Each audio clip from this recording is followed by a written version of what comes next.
Thanks once for clicking this video. Assalamu alaikum. This is Nasrallah for you, assistant teacher in English, Mamdu Kandi Chattogram High School, Matlab Nord, Chandpur. Dear learners, how are you today? Hope all of you are well by the grace of Creator. I am also good now.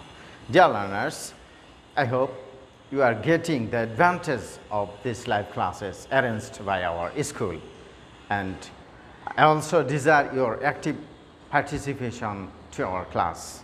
Dear learners, today I am going to conduct a lecture on passive. Actually, this is the second class on passive.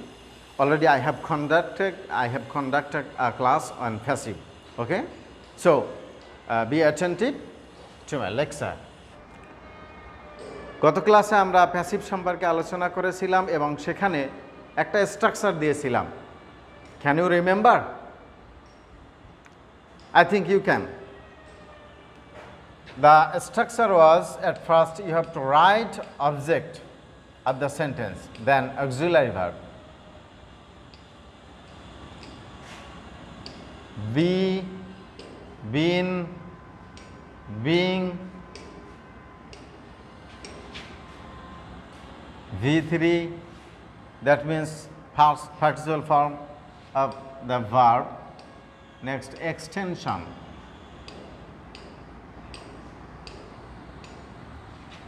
যদি থাকে তাহলে দেন proposition, এখানে by বসতে পারে, for বসতে পারে, to বসতে পারে, ভার্বের উপর।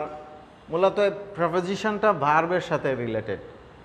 ভার্ব ভিন্নতার কারণে এখানে ফর বসতে পারে, উইথ বসতে পারে, টু বসতে পারে। Then subject. এই ছিল আমাদের মূল মন্ত্র। খেয়াল আছে কি? অক্সিলারি ভার্ব যদি না থাকে তাহলে সেখানে একটা কথা ছিল, এটা না থাকলে হয় ভার্ব ওয়ান হবে অথবা ভার্বের শেষে এস বা ইএস হতে পারে। যদি এটা হয় তাহলে আমরা অক্সিলারি ভার্ব নিব এম ইজ আর থেকে। যদি V2-তে থাকে তাহলে আমরা অক্সিলারি ভার্ব নিব ওয়াজ, ওয়ার থেকে। আরেকটা কথা বলেছিলাম, do, does and did are not accepted in passive voice. মনে আছে কি? ওকে, আমরা শুরু করা যাক। অ্যাসার্টিভ সেন্টেন্সের প্যাসিভের স্ট্রাকচার হচ্ছে এটা। আমরা গত ক্লাসে অবশ্যই করিয়ে দেখেছিলাম এই স্ট্রাকচার দিয়ে। আজকে কতগুলো উদাহরণ লিখেছি, এইগুলোর প্যাসিভ করব আমরা কিভাবে, একটু খেয়াল করো। I punish myself, he killed herself, they show themselves, rice sell cheap, the house is building. তুমি এখানে নিশ্চয়ই পড়ে বুঝতে পারতেছো এখানে বিভিন্ন ধরনের ট্রানজিটিভ ভার্ব রয়েছে। এখানে দেখতে পাচ্ছ এখানে মাইসেলফ যুক্ত শব্দ রয়েছে। তাহলে এটা কি মনে করতে পারো মাইসেলফ যুক্ত শব্দ এটা কোন প্রকার প্রোনাউন এবং এটার নিয়ম কি? ওকে, দেখো, সেলফ বা সেলফস যুক্ত যদি প্রোনাউন শব্দগুলো থাকে তাহলে সেটাকে বলা হয় রিফ্লাক্সিভ প্রোনাউন। কি প্রোনাউন? রিফ্লাক্সিভ প্রোনাউন। ওকে, বাক্যের ভিতরে আমরা রিফ্লাক্সিভ প্রোনাউন দেখতে পাচ্ছি। এই রিফ্লাক্সিভ প্রোনাউন যদি থাকে তাহলে সে বাক্যের প্যাসিভটা একটু ভিন্ন হয়। কেমন ভিন্ন হয়? স্ট্রাকচারটা দেখো। আমি বলেছি মূল মেশিন হচ্ছে আমাদের এটা। এখান থেকে সেন্টেন্স দিবে, ঠিক এভাবে এখান থেকে অটোমেটিক প্যাসিভ হয়ে বের হবে। ওকে, তো আই পানিশড মাই সেলফ, এই বাক্যকে প্যাসিভ কিভাবে করব? আমাকে মনে রাখতে হবে এই স্ট্রাকচার আমার ঠিক আছে, শুধুমাত্র রিফ্লাক্সিভ প্রোনাউন যুক্ত যে সেন্টেন্সগুলো আছে সেই সেন্টেন্সকে প্যাসিভ করতে গেলে আমাকে এই দুইটা জায়গা চেঞ্জ করতে হবে, বাকি সব ঠিক থাকবে। অর্থাৎ শুরুতে সাবজেক্ট চলে আসবে আর অবজেক্ট চলে যাবে শেষে। এই হচ্ছে নিয়ম। ওকে, তাহলে আমরা এখানে রুলটা লিখে ফেলি। এই কথা তো মনে আছে আশা করি। আমি একটু বোঝার সুবিধার্থে এগুলো মুছে আমি আমার রুলটা লিখতেছি। রিফ্লাক্সিভ pronoun. Okay, রিফ্লেক্সিভ প্রোনাউন যদি বাক্যের মধ্যে থাকে তাহলে এখানে প্রথম কি লিখতে হবে বলেছি, এই দুইটা জায়গা চেঞ্জ করতে হবে, অর্থাৎ সাবজেক্ট এখানে আসবে, অবজেক্ট এখানে যাবে। তার মানে এখানে আমি প্রথমে লিখতে পারি যে সাবজেক্ট, প্রথমে এরপর auxiliary verb be, been, being, V3 extension, তারপর বাই, তারপর অবজেক্ট। শুধুমাত্র এই দুইটা কোণা পরিবর্তন হবে, বাকি সবটুকু ঠিক থাকবে। তাহলে এবার মেলানোর চেষ্টা করি। এই কথাটা খেয়াল আছে তো, কখন বি বসে, কখন বিন বসে, কখন বিং বসে।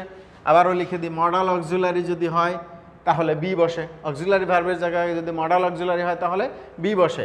বিন কখন বসে, হ্যাভ, হ্যাজ অ্যান্ড হ্যাড, এই তিনটার একটা যদি অক্সিলারি ভার্বের জায়গায় চলে আসে তাহলে আমাদেরকে লিখতে হবে বিন।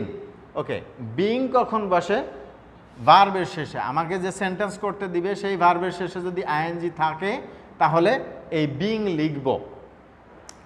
আর যদি এই শর্তগুলোর সাথে না মিশে, এখানে মডেল অক্সিলারি হয় নাই তাহলে বি হবে না, এখানে হ্যাভ, হ্যাজ, হ্যাড হয় নাই তাহলে বিং হবে না, আমাকে যে সেন্টেন্সটা দিয়েছে তার শেষে আইএনজি নাই, মূল ভার্বের শেষে আইএনজি নাই, তাহলে এখানে বিং হবে না।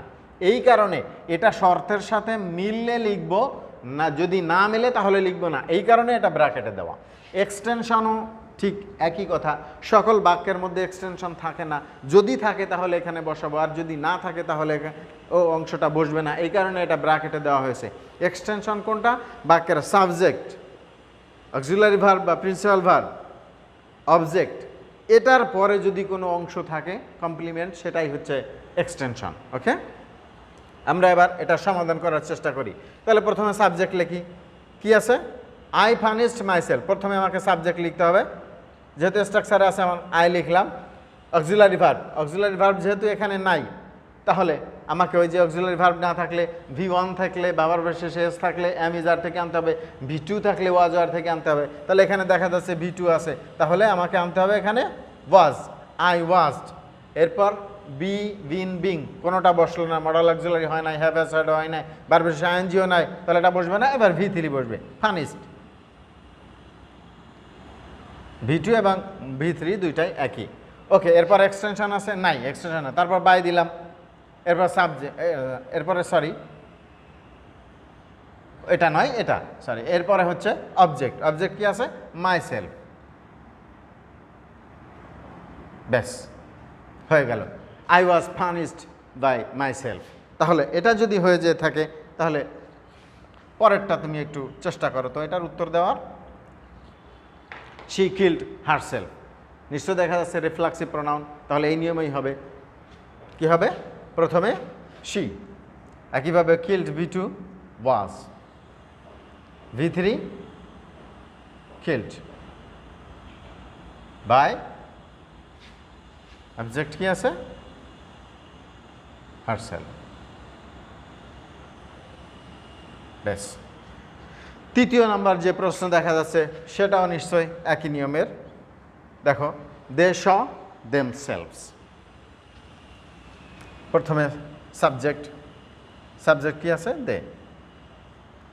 এবার শ, V1 আছে, V1 থাকলে am is are, subject singular sorry subject plural, তাহলে এখানেও প্লুরাল, দে আর। বি, বিন বসে না, V3 শোয়েড, এক্সটেনশন নাই, বাই অবজেক্ট কি আছে, দেমসেলভস। ওকে, আশা করি রিফ্লেক্সিভ প্রোনাউন বাক্যের মধ্যে থাকলে আর সমস্যা হওয়ার কথা নয়।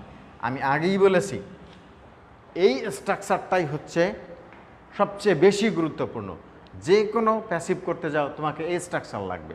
আমি শুধু দাবার গুটি খেলার মতো খালি এখান থেকে ওখানে, এই যে দেখো যে এই জায়গাটা আমি চেঞ্জ করেই বাকিটা ঠিক রাখছি, এই খেলার মতো খালি এই গুটিটা উঠায় এখানে নিয়ে আসছি, এটা উঠায় ওখানে নিয়ে গেছি।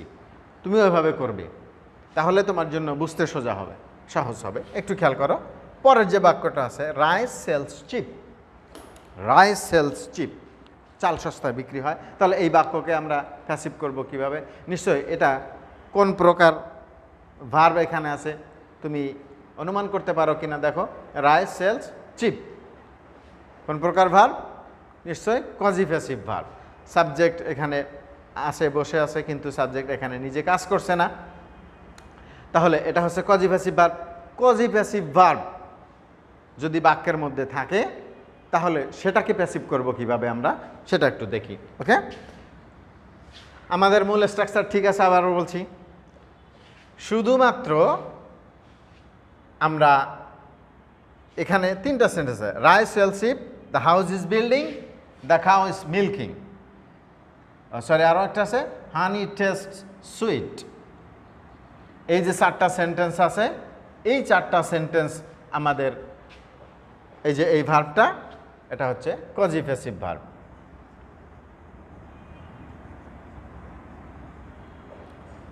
কজিফেসিভ ভার্ব, কজিফেসিভ ভার্ব যদি বাক্যের মধ্যে থাকে তাহলে সেটার স্ট্রাকচার কি, হুবহু রিফ্লেক্সিভ ভার্বের মতো।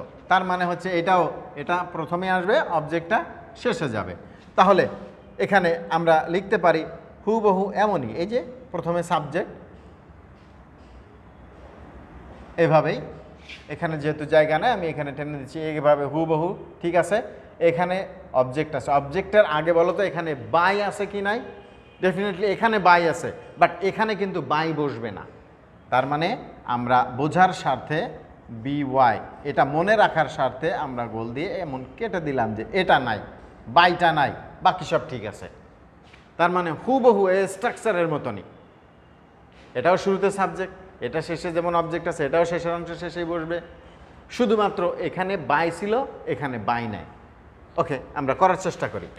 তাহলে রাইস সেলস শিপ, কজিফেসিভ ভার্ব, প্রথমে কি নিতে হবে, সাবজেক্ট। ওকে, রাইস নিলাম, এরপর অক্সিলারি ভার্ব নিতে হবে। অক্সিলারি ভার্ব এখানে ভি, ভার্বের শেষে এস দেখা যাচ্ছে, তাহলে নিতে হবে এম ইজ আর থেকে, তাহলে rice is. Okay, B been being, modal auxiliary have has had কিংবা ভার্বের শেষে এনজি কোনোটাই হয় নাই, তাহলে বি বিন বিং বাদ। এবার V3 সেলস, সোল্ড, V3। এরপর এক্সটেনশন বাই, এই অংশটাই তো এখন থেকে যায় শুধুমাত্র চিপ, ব্যাস। নেক্সট,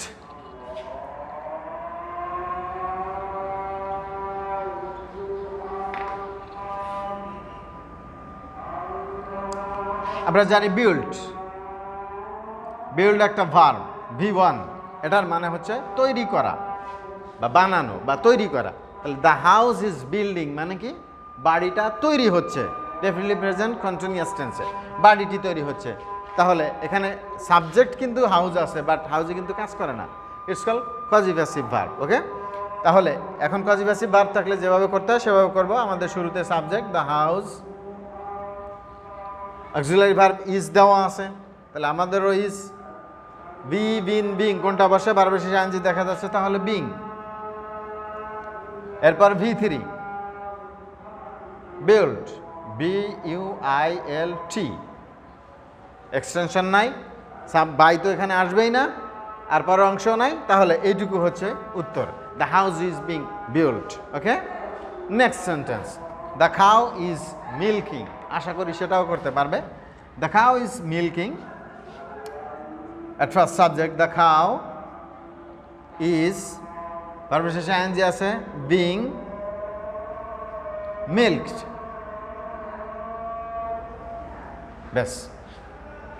ওকে, next sentence, honey tastes sweet,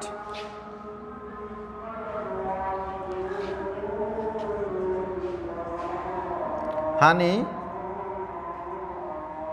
auxiliary verb নাই, তাহলে ভার্বের শেষে দেখা যাচ্ছে হানি ইজ। এরপর কি বি বিন বিং কোনোটাই তো শর্তের সাথে মিলে নাই, তাহলে বসবে না। এবার V3 টেস্টেড, এক্সটেনশন বাই, বসবে না, সরি অবজেক্ট অংশ সুইট,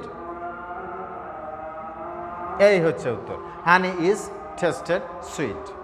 ওকে, মনে রাখবে এটার কিন্তু আরও একটা নিয়ম আছে, কজিফেসিভ ভার্বের আরও একটা নিয়ম আছে, সেটা হচ্ছে হানি ইজ অংশ সুইট,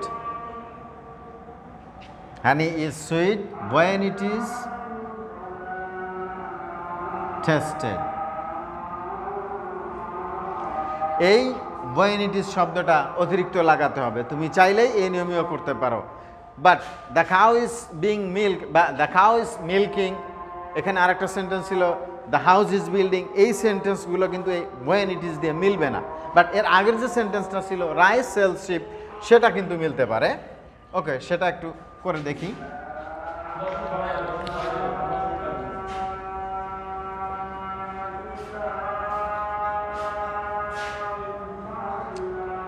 রাইস সেলস শিপ, এটাকে কজিভেসিভ ভার্বে ওয়েন ইট ইজ এর নিয়মে আমি করব, তাহলে এটা হবে এমন rice is chip when it is sold. ওকে, এই হচ্ছে কজিভেসিভ নিয়ম।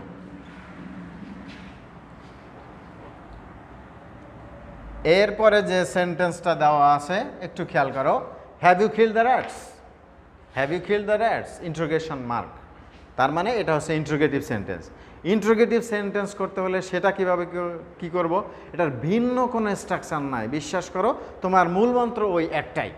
এখানে যদি একটু খেয়াল করো তাহলে দেখবে যে বাক্যের শুরুতে কিন্তু অক্সিলারি ভার্ব এনেছে, তাহলে তোমাকেও শুরুতে অক্সিলারি ভার্ব আনতে হবে। তার মানে এই যে অক্সিলারি ভার্ব, এই অংশটা শুধুমাত্র এখানে শুরুতে বসবে, তার মানে এখানে আর থাকবে না।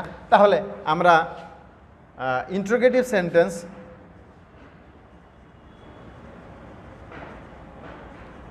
ইন্টারোগেটিভ সেন্টেন্সের যখন প্যাসিভ করব, ইন্টারোগেটিভ দুইভাবে হয়, একটা হচ্ছে WH দিয়ে শুরু হয়, আর একটা হচ্ছে অক্সিলারি ভার্ব দিয়ে শুরু হয়। এটা হচ্ছে অক্সিলারি ভার্বের নিয়ম। তাহলে ইন্টারোগেটিভ সেন্টেন্স যখন করব, তাহলে আমাদের এ স্ট্রাকচার যদি ঠিক রাখতে চাই, শুধুমাত্র শুরুতে দিব কি অক্সিলারি ভার্ব, এটা দিব শুরুতে। তারপরে কি আসবে, তারপরে অবজেক্ট, তারপর হচ্ছে বি, বিন, বিং, এইভাবে, মানে এই অংশটা ও বেশ হুবহু আগের মতনই একেবারে শুরু শেষ পর্যন্ত হুবহু এভাবে, শুধু তোমাকে এই চিহ্নটা ব্যবহার করতে হবে। এখানে V3 আছে, এখানে এক্সটেনশন আছে, এখানে বাই আছে, এখানে সাবজেক্ট আছে, শুধুমাত্র শেষে এই চিহ্নটা দিতে হবে। ওকে, তার মানে এই নিয়মে করব হুবহু, আমরা অক্সিলারি ভার্বটা আগে লিখব। Okay okay, have you killed the rats, তাহলে এই বাক্যকে আমি প্যাসিভ কিভাবে করব একটু দেখো। প্রথমে আমাকে অক্সিলারি ভার্ব বসাতে হবে। প্রথমে অক্সিলারি ভার্ব বসাতে গেলে আমি ঠিক বুঝতে পারতেছি না, যেহেতু হ্যাভের জোড়া হচ্ছে হ্যাভ আর হ্যাজ, আমি এখানে হ্যাভ লিখবো না হ্যাজ লিখবো আমি বুঝতে পারছি না। ওকে, কোনো সমস্যা নাই, তুমি এই নিয়ম ধরে করো। প্রথমে তুমি অবজেক্ট টান দাও, অবজেক্ট কোথায় আছে, the rats. Okay, the rats, এই র‍্যাটস। এবার দ্য র‍্যাটস, এরপরে হচ্ছে অক্সিলারি ভার্ব, অক্সিলারি ভার্ব কি আছে, হ্যাভ আছে, তাহলে আমারও এখানে হ্যাভ বসার কথা, কিন্তু এটা তো আমি এখানে লিখবো না, এটা লিখবো শুরুতে, এই হ্যাভ, তাহলে এখানে স্মল লেটার। ওকে, হ্যাভ, এরপর হচ্ছে বি, বিন, বিং, খেয়াল করো হ্যাভ, হ্যাজ, হ্যাড যদি হয়ে যায় তাহলে তো বিন নেওয়ার কথা। ওকে, তাহলে এই বিন নিলাম, এটার সাথেও মিলাতে পারো, একই কথা। এরপর V3, হ্যাভ, হ্যাজ এবং হ্যাড, এই যুক্ত সেন্টেন্সে পরের ভার্বটা সবসময় V3-তে দেওয়াই থাকে, তোমাকে নতুন করে আর ভাবতে হবে না। তাহলে এখানে যে ভার্বটা আছে এটাই হচ্ছে V3। ওকে, তারপরে কি বলছে, এক্সটেনশন বাক্যে আছে নাই, তাহলে বাই দিলাম, বাই দেওয়ার পরে এবার হচ্ছে সাবজেক্ট, সাবজেক্ট কি আছে, ইউ, এই ইউ লাস্টে যেহেতু আমাকে এই চিহ্নটা দিতেই হবে, ব্যাস হয়ে গেল interrogative sentence. Okay, next sentence,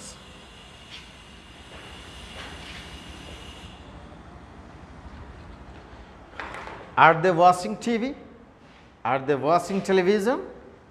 ওকে, ইন্টারোগেটিভ সেন্টেন্স অক্সিলারি ভার্ব দিয়ে শুরু করে দেখা যাচ্ছে, তাহলে আমাকে প্রথমে, ওকে আমি অক্সিলারি ভার্ব প্রথম কি আসবে আমি বুঝতে না পারলে আমাকে এই নিয়মই ফলো করে এটা শুধু আগে লিখব। ওকে, প্রথমে তাহলে অবজেক্ট কি আছে, অবজেক্ট হচ্ছে টিভি বা টেলিভিশন, উত্তর হচ্ছে TV.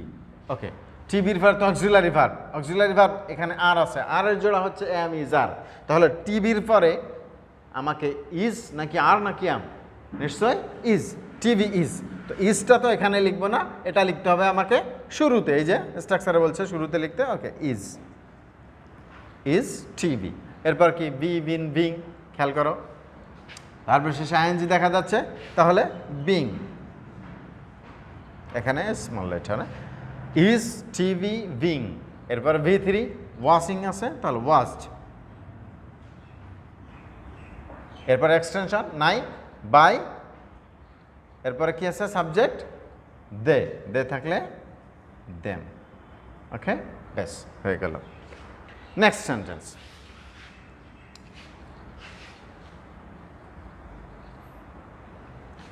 Does he complete it, does he complete it, প্রথমে অবজেক্ট টান দাও ইট,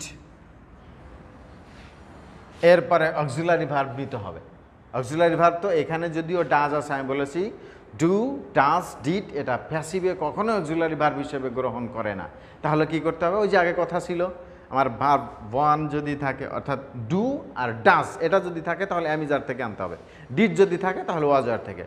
আই রিপিট, ডু এবং ডাজ থাকলে অ্যামিজার থেকে নিতে হবে, আর ডিড যদি থাকে তাহলে ওয়াজার থেকে নিতে হবে। ওকে, নেওয়ার পরে ডু, ডাজ, ডিড এটা বাদ, ওটা আর হিসাবে আনা যাবে না। ওকে, তাহলে ডাজ আছে যেহেতু তাহলে আমাকে কি নিতে হবে, ইটের সাথে কি যায় ইজ। ওকে, ইজটা তো আমাকে শুরুতে লিখতে হবে। ওকে, তারপরে কি বলছে, B, been, being, modal auxiliary হয় নাই, হ্যাভ হ্যাজ হ্যাড হয় নাই, ভার্ব শেষে আইএনজি হয় নাই, তাহলে বি, বিং, বিং বাদ। এবার ভি3, ভি3 কি আছে, complete, completed,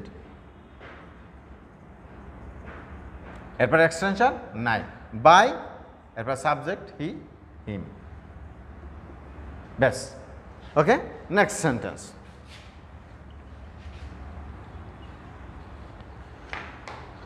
do they punish me, প্রথমে অবজেক্ট আই, ডু আছে, ভার্ব অ্যামিজার থেকে, তাহলে এম, এই এমটা শুরুতে, এম আই।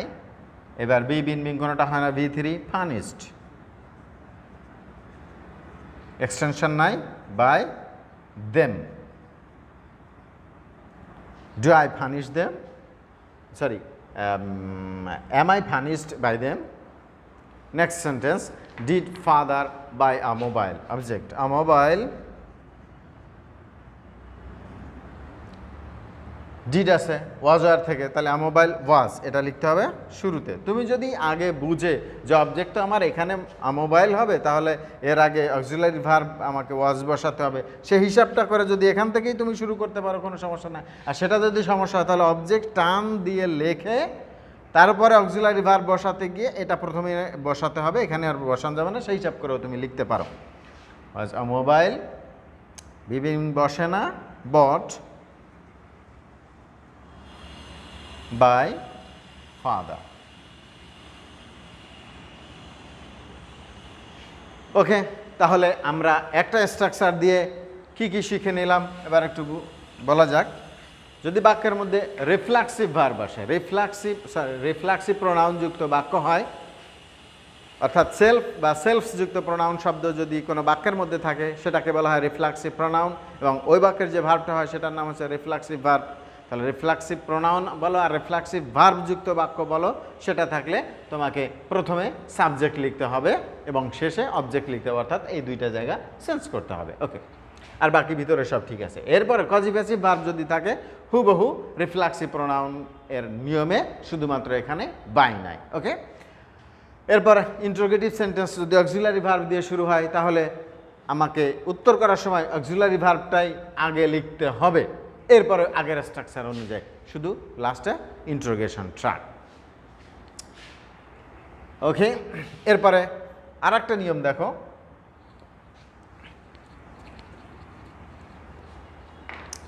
কোনো বাক্যের ভিতরে যদি গোয়িং টু থাকে, গোয়িং টু, তোমাকে লিখতে হবে গোয়িং টু প্লাস V1, বুঝতে সুবিধা হবে। গোয়িং টু প্লাস V1 থাকলে তোমাকে লিখতে হবে গোয়িং টু বি, এই কথাটা তোমাকে লিখতে হবে।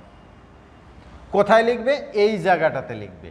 তখন এখানে বি, বিন, বিং এগুলো কিছুই বসবে না, শুধুমাত্র এই কথাটা এখানে চলে যাবে। For example, I am going to buy a shirt. I am going to buy a shirt. Passive করতে গেলে তোমাকে প্রথমে অবজেক্ট টান দিতে হবে। অবজেক্ট কি আছে? যেহেতু এটা অ্যাসার্টিভ সেন্টেন্স খেয়াল করো, অ্যাসার্টিভ সেন্টেন্স হওয়ার কারণে এই নিয়মের সাথেই করতে হবে তোমাকে। শুধুমাত্র এই গোয়িং টু থাকার কারণে তোমাকে গোয়িং টু বি লিখতে হবে এই জায়গাটাতে, আর বাকি সব এভাবেই থাকবে। ওকে, যেহেতু অ্যাসার্টিভ সেন্টেন্সের স্ট্রাকচার হবে প্রথম অবজেক্ট অ্যাসার্ট,